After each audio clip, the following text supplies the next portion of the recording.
Quiero que te dirijas a la persona que tienes al lado, mírala a los ojos. Quiero que te presentes como un genio. Comencemos. Estaba en Múnich con mi asistente Paula y de ahí fuimos a Ámsterdam. Hicimos algunos eventos en Ámsterdam y luego fuimos a Barcelona. Cuando estaba en España el año pasado, los españoles están atravesando una crisis y anhelan esta información, pues tienen que pensar de modo diferente para adaptarse a los retos de su vida. Entonces me pidieron que regresara para hacer un taller avanzado. Después del último que hicimos en la primavera, había una mujer sentada en el evento.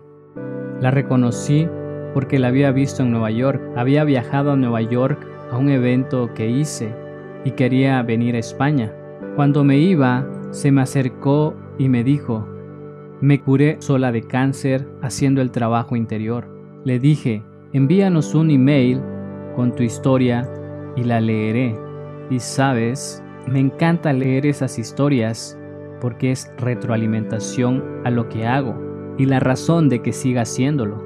Leí la historia conmovido y le pedí que compartiera su historia en España. Ella accedió y dijo: soy de Holanda y tenía una vida estupenda. Mi marido me dijo: cariño, enseguida vuelvo, voy hasta la tienda. Se fue, llegó hasta uno de los edificios más altos de Ámsterdam y se tiró de lo más alto. Se suicidó. Estaba tan desolada y conmocionada por la experiencia que la marcó emocionalmente. No podía pensar más allá de lo que sentía. Estaba desesperada y muy enojada con él, porque lo hizo sin dar ninguna señal. Fue una gran puntada. Tuvo que criar sola a sus hijos. ¿Te das una idea? Y fue una experiencia tan devastadora para ella, que en cuestión de poco tiempo empezó a enviar las señales equivocadas a los genes equivocados. Mañana aprenderás sobre las hormonas del estrés y cómo afectan al cuerpo a largo plazo. La ira, la hostilidad y la frustración fueron el elixir químico que envió la señal al gen, y de repente no se podía levantar de la cama.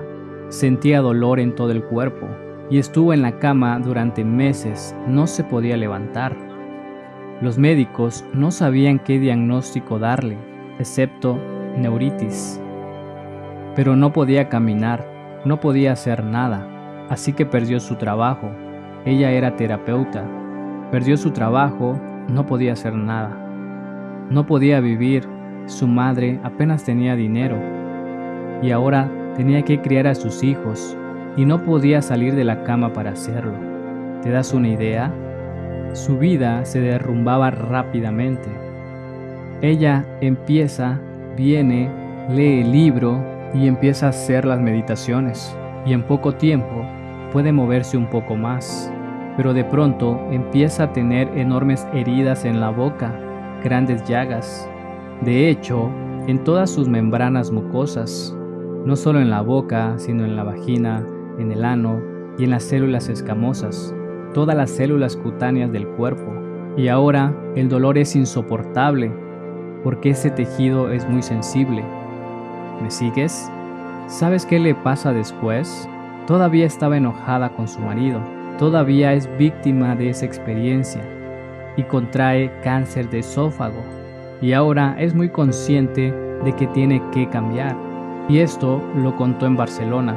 Así que se sienta y empieza a escribir todo lo que piensa cuando se siente enojada y empieza a ser consciente de sus pensamientos inconscientes y observa todas sus quejas, todas las culpas que echa, toda la ira y la tristeza y todos sus actos y emociones, y se vuelve consciente de esos estados de cuerpo y mente.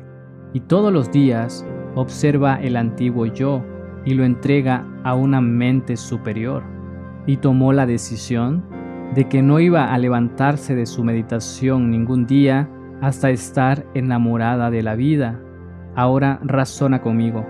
¿Tiene ella algún motivo para estar enamorada de la vida?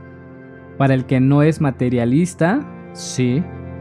Pero para el materialista no tiene marido, no tiene dinero, no tiene salud, no tiene amigos. Entonces, cada día ella decide que va a hacer su meditación y va a pasar a un nuevo estado del ser y va a combinar la intención clara de quién quiere ser cuando abra los ojos, con una emoción elevada, y enviará la señal al gen antes de que suceda, todos los días. Y el trato es, dice ella, no moverme, no voy a levantarme hasta que esté enamorada de la vida.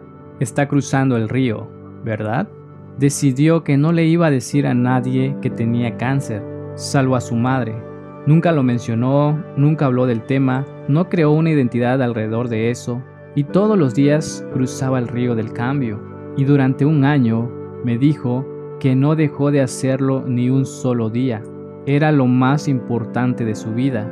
De pronto, alrededor de los 11 meses, ¿sabes qué pasó? Todas las llagas de su boca empiezan a desaparecer. ¿Por qué? Porque cuando vives en modo de emergencia, con ira, hostilidad y tristeza, esa energía está dirigida a tu entorno externo. No hay energía en tu entorno interno y, por supuesto, el sistema inmune se debilita. Ahora ella está reparando su cuerpo, envía señales a nuevos genes cada día y de repente las llagas no pertenecen a esa personalidad, pertenecen a la vieja personalidad.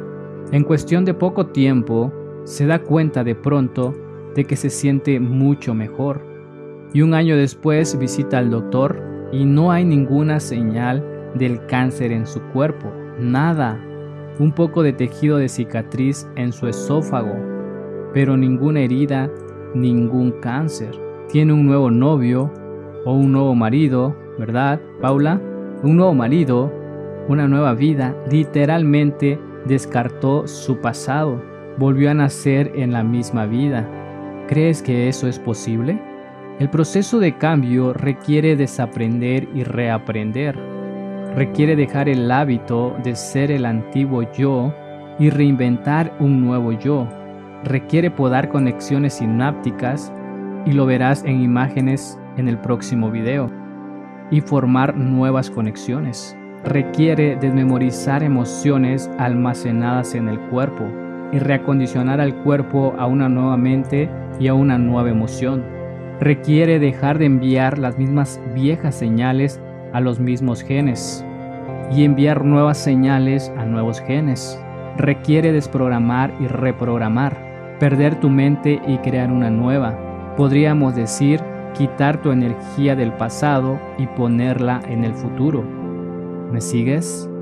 Cuando ella terminó su historia, había muchos sollozando en la audiencia y al final no lo había contado para decir mírame, yo lo hice. Lo había contado sinceramente porque amaba la vida otra vez. Y es claro que amaba la vida porque ningún día se había levantado hasta no estar enamorada de la vida. Y ahora tiene una vida que ama. ¿Me sigues?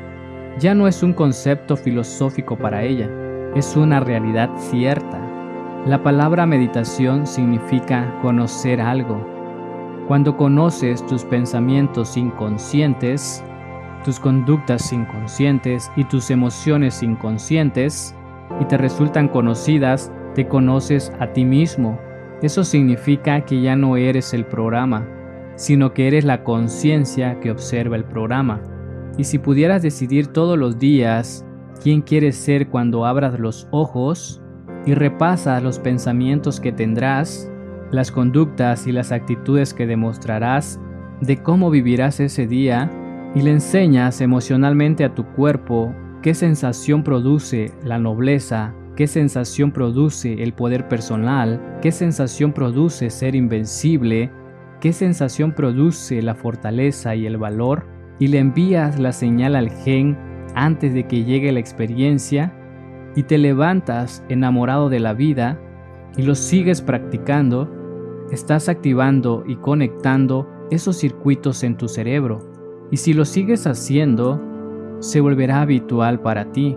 Y si abrazas la experiencia emocionalmente antes de que se manifieste, día a día se volverá habitual para ti. Y si tu modo de pensar y sentir es diferente a cuando empezaste, estás en un nuevo estado del ser. Y un nuevo estado del ser es una nueva personalidad. Y una nueva personalidad crea una nueva realidad personal. Y la enfermedad, por cierto, ya no existe en la nueva personalidad. Pertenece a la vieja personalidad. Si le preguntas a esa mujer cómo lo hizo, te contará la historia de cómo memorizó esas emociones y cómo esas emociones enviaron señal a sus genes y se dio cuenta de que debía hacer un cambio personal y le llevó un año. Ahora te pregunto, ¿crees que estaba asustada? Dime que sí. ¿Sí? ¿Crees que tenía dudas? Asiente otra vez. ¿Crees que por momentos aún estaba enojada y resentida? ¿Sí? ¿Pero era consciente de eso? ¿Sí? ¿Estás de acuerdo de que hubo días que no quería hacer su meditación? ¿Sí? ¿Estás de acuerdo en que hubo días que se sintió desanimada? ¿Sí? Pero de todos modos lo hizo. Y cada vez que se eligió a sí misma, se enamoró más de sí misma. Pues dijo, eso valió la pena. Y ya no es una mujer definida por su pasado y su trauma. Lo ve como un incidente más de su vida. ¿Por qué? Dime por qué. Porque tiene una vida nueva. Volvió a nacer y su antigua vida es como si fuera otra vida. Entonces, todas esas emociones que experimentamos, que nos creemos que somos, no es quienes somos. Y en el próximo video aprenderemos el proceso del cambio. Aprenderemos a producir ese cambio. Y cuando pasas a un nuevo estado del ser, es hora de dar órdenes a la materia. Cuando digo dar órdenes a la materia, es que tú como observador cuántico observes un futuro, pero tienes que ser grandioso, ser expansivo, tienes que sentirte divino. No puedes sentirte limitado o una víctima o inseguro. Eso no es emular lo divino, no está en su conciencia ser así. Y la gente que lo hace y empieza a crear desde un nuevo estado del ser, vive la experiencia a veces ese mismo día antes de llegar a casa. Aparece en su vida. Esa persona que se curó sola de cáncer, solo con estar ahí hablando de eso, debido a las neuronas espejo. ¿Sabes qué son las neuronas espejo? Imitan el comportamiento. Cuando das de comer a tus hijos, haces así, te inclinas con la cuchara a su boca. Quieres que copien tu ejemplo. Estas neuronas son neuronas emuladoras, imitan el comportamiento. Si ves a alguien que baila salsa muy bien, vas a bailar salsa mejor, ¿no? Si ves a alguien que juega bien al tenis, mejorarás tu juego, ¿cierto? Entonces, si ves a alguien que cuenta cómo se curó de cáncer, ¿no aceptarás que es posible que tú también lo hagas? ¿No dijimos eso? Entonces, en el próximo video, es básicamente un día de introducción a estos conceptos. Te mostraré imágenes de neuronas conectándose y desconectándose. Te mostraré qué significa usar tu cerebro en un estado activo y te mostraré lo que se ve en tu cerebro y en tu cuerpo cuando vives en estrés y cuando vives en supervivencia. Hablaremos sobre el modelo cuántico de la realidad. Observar tu vida todos los días desde el mismo nivel mental, tú como el observador cuántico, haciendo que infinitos campos de posibilidad se colapsen en los mismos patrones de información llamados tu vida. Y hablaremos extensamente de lo que significa cambiar y cómo al pasar a estos estados refinados del ser y sentirte tan completo y lleno de poder se vuelve una ironía, porque todo lo que creías desear ya no lo quieres porque estás completo. Y en ese momento es imposible querer algo y entonces te sucede. Es un día para retirarte de tu vida y poner los cimientos. Y haremos el taller intensivo porque es la última vez que lo imparto. Pero mi pasión y mi interés realmente son los talleres avanzados, los talleres progresivos y avanzados. Tomaremos mediciones epigenéticas de nuestro grupo avanzado. Les hacemos escaneos cerebrales, les medimos la coherencia cardíaca, medimos la energía en la sala, medimos la energía alrededor del cuerpo, medimos los centros de energía del cuerpo y a veces vemos suceder la transformación en una meditación y a veces se trata de una mujer y a veces tiene más de 70 años Lo importante es que gente común está obrando lo extraordinario. Entonces te veo en el próximo video y te daré lo mejor de mí.